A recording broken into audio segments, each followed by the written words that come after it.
Welcome. So today we are going to fix one major issue with my MK 3.9 enclosure, and that is I love the footage that the nozzle cam produces right now. That's fantastic. But there's one major problem really, and that is once the light from outside is gone, it's pretty fucking dark in there. So I was thinking about possible solutions, and none of that fit quite right until I've bought, actually for my kitchen, this lamp right here. And this is rather cheap, and it comes with some sticking pads and some mounting brackets, and that is actually ideal for what I want to do with this. And the idea is as follows. We're going to take this lamp and just stick it in the upper right edge of that enclosure. And as you can see, that's actually the lamp that is that's helped light this frame right now. It's up there, and it is very small, and for its size it produces some fantastic lighting. So I came up with this.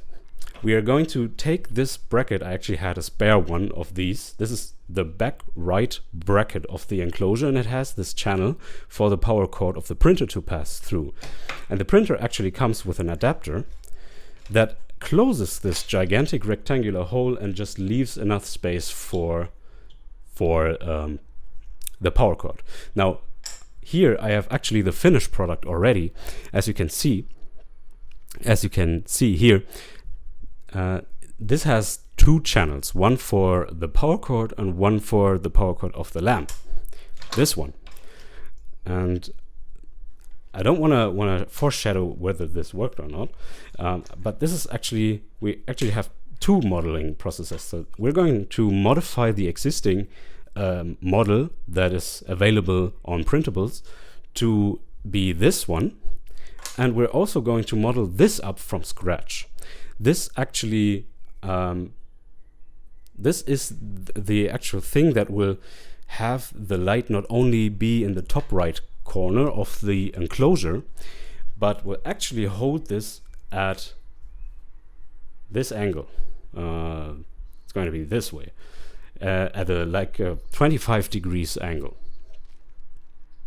And this is going to use the sticking pad on this side and the bracket on that side. And of course I will walk you through the modeling process, otherwise we wouldn't be here.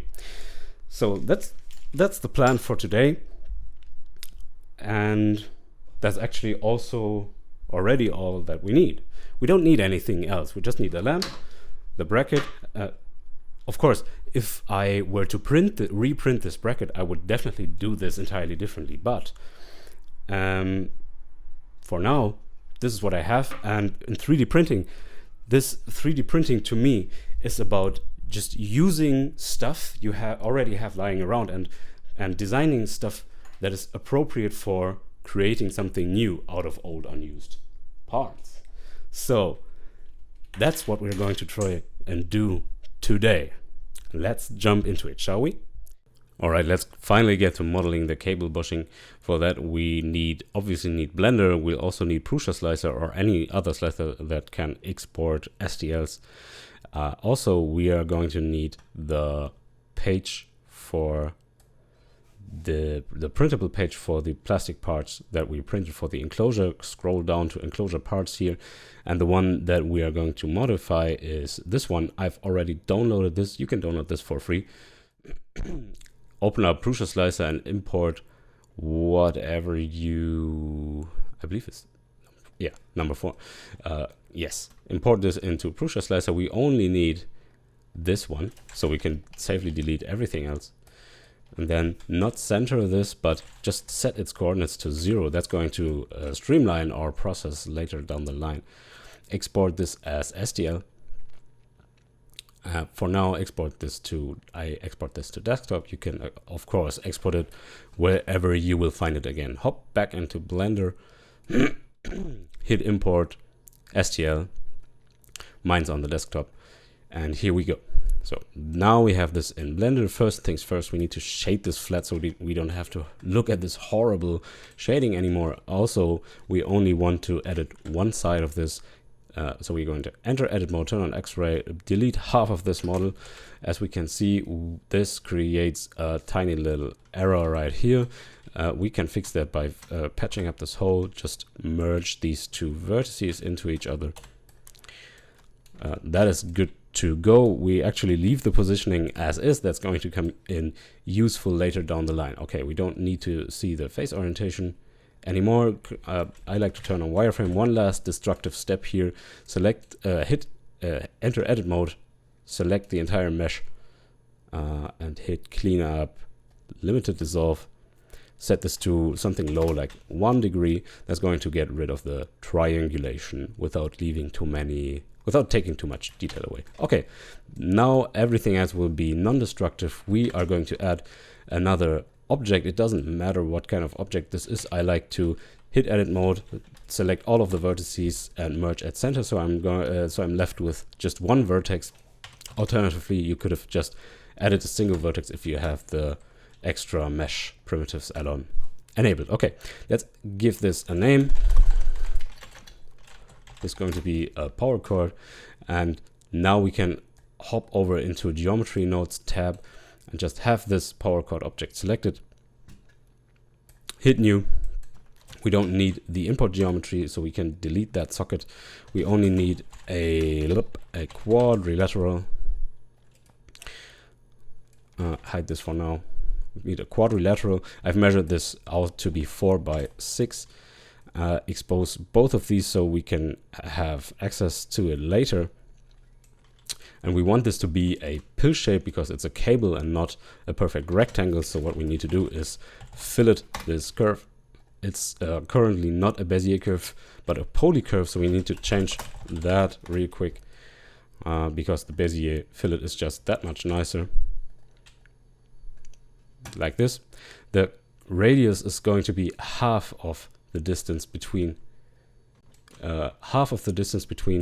these the short sides of the rectangle.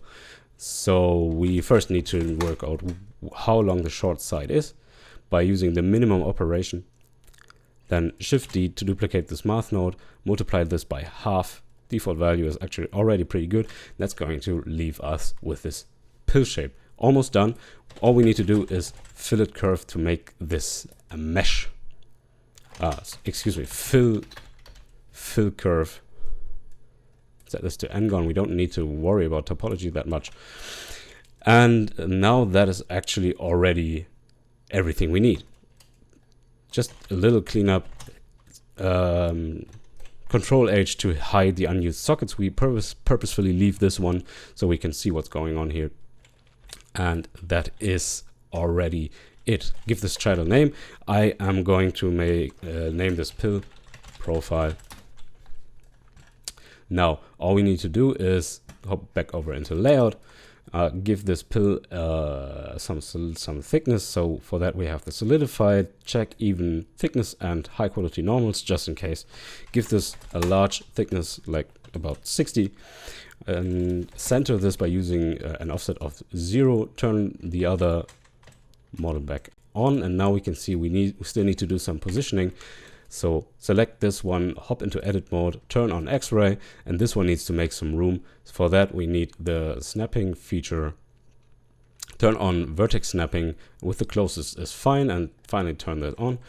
Select all of these vertices that make up the channel, hit G, Y on the keyboard, hover over this corner, and it's being placed right at the edge there. That's a little too far out, so we need to tell Blender to move this in 4 millimeters for us.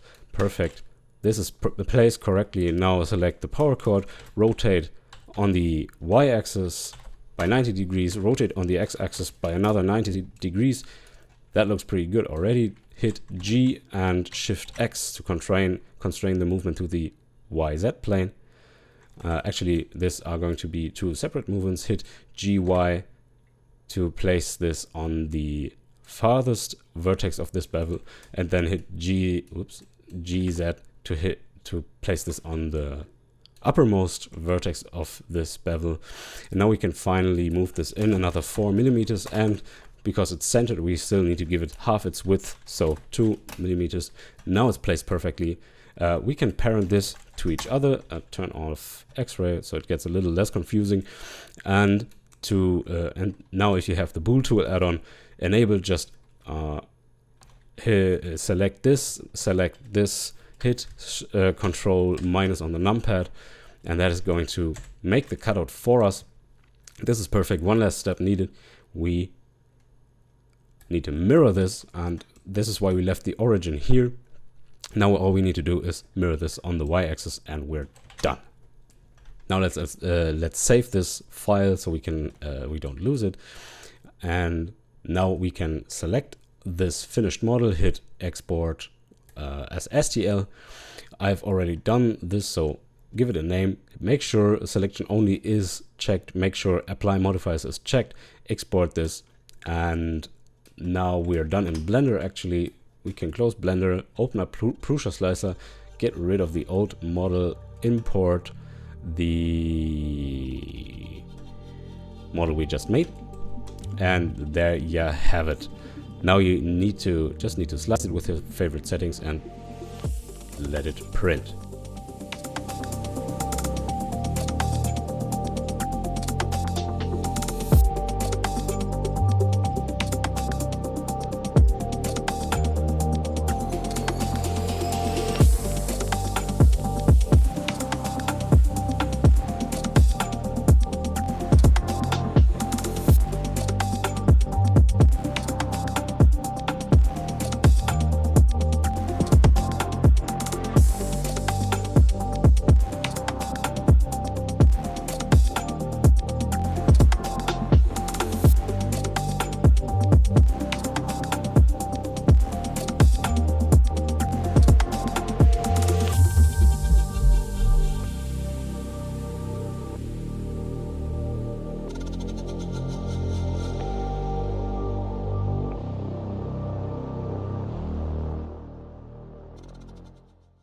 Alright, to make the angled bracket that is going to keep the light pointing in the right direction inside the enclosure, we're going to use Cat Sketcher right here.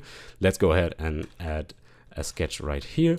This is a rather simple model. It's going to be a triangular bracket with a base, and this base is 37 millimeters wide, like so, and has a height. Let's just draw a rectangle here. We will later have to turn this one into a construction line, but that's okay. It's going to have a height of Alt V 1.25 millimeters. Now let's add the angled part of that. It's going to look a little bit like this. And we want to specify this angle, so hit select these two lines and hit angle over here. It doesn't have to be so high. Let's make this 27.5 degrees. And now we just and this needs to be 47 millimeters, so select this line, hit Alt D and give this the proper specification right here. And now we're almost done with it. Actually, we still need to enclose, so we need to connect these points. For that, I'd like to use an arc.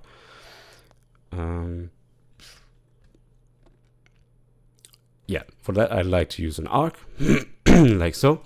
And as you can see, this is very pointy. We need to prevent this from being too pointy, actually. So there's many ways we can go about this, but I like this one very much. This is quite elegant. Let's turn on construction mode and draw a line from here to this line over here. And now we can say this arc needs to be tangential to this line. And this line needs to have an angle to this one of, let's say, 20. So this can't go any lower than 20. And now we actually have a fully defined sketch. Nothing can move anywhere, but we still need to make this. Remember, this is now inside of an enclosed shape, and we don't want that. So right click on this and make it a construction line. So now we're actually finished. Let's give this sketch a name. Let's name it angled spelled correctly, please bracket and convert it to mesh. Hit refresh, and as you can see, our sketch has turned into a face, which is pretty nice. We can turn on wireframe to see if there's any internal geometry, and there is not, which is fantastic. Now that's left to do is give it some thickness. Again, add a solidify modifier, turn on even thickness and high quality normals. Thickness is going to be yes, thickness is going to be 15 millimeters, like so. We could add a bevel if we like to make this look a little nicer.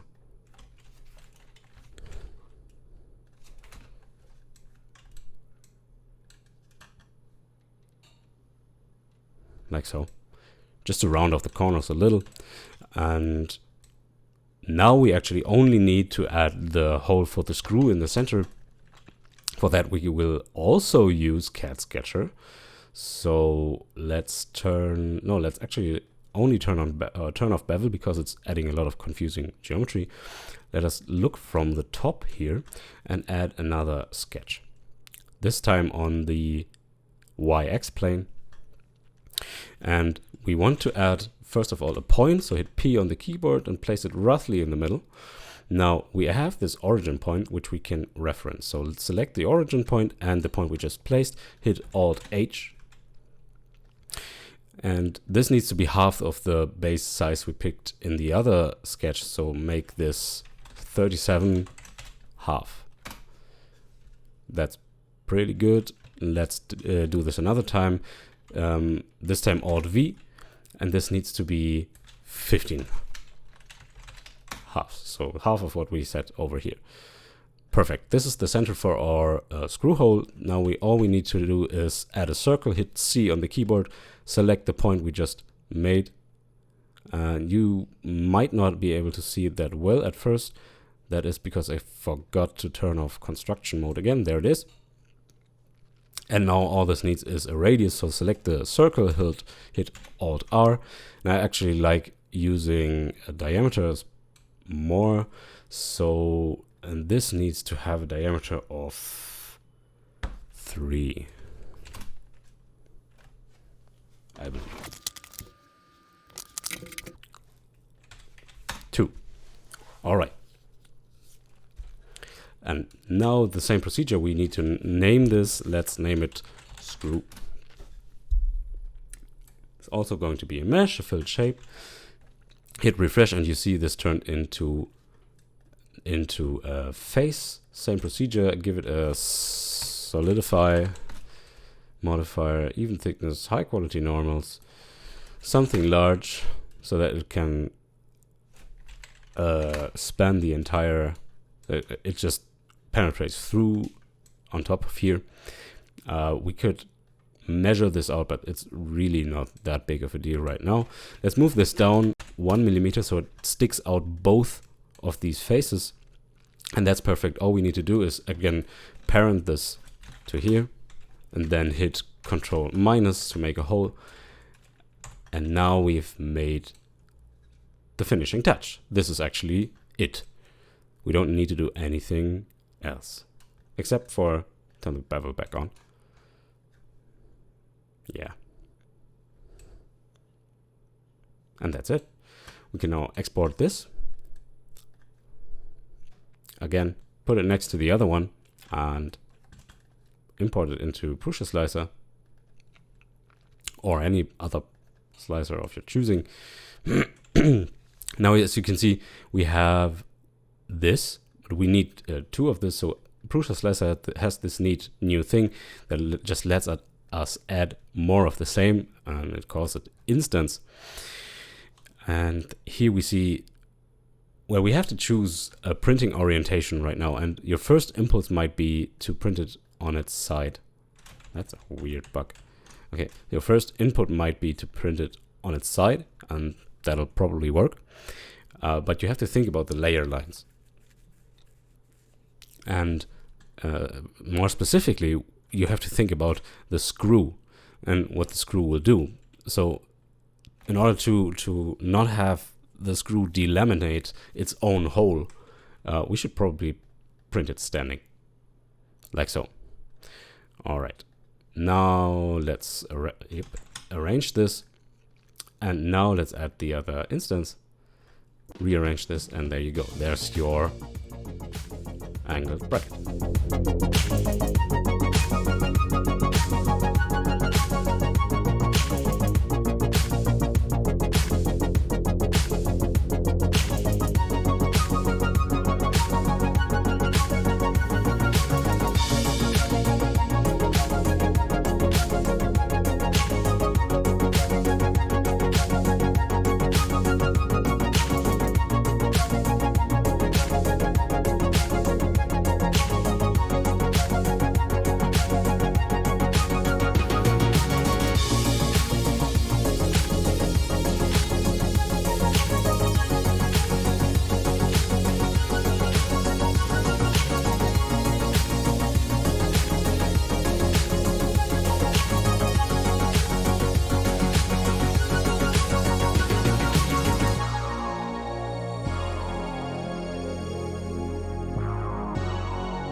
To emphasize my incredible craftsmanship, as you were able to witness in the time-lapse before, I decided the end card to be the time-lapse with a working light upgrade in the enclosure of the parts that I broke during the upgrade. So yeah, I hope you enjoyed it, and believe it or not, well, probably believe it, but okay. This was my first ever long-form video for YouTube, and if you have any thoughts about this video, I'd love to hear them, both good and bad. Just give me your feedback. I would greatly appreciate and incorporate that into my next videos. Until then, I hope you had a good time, and see you.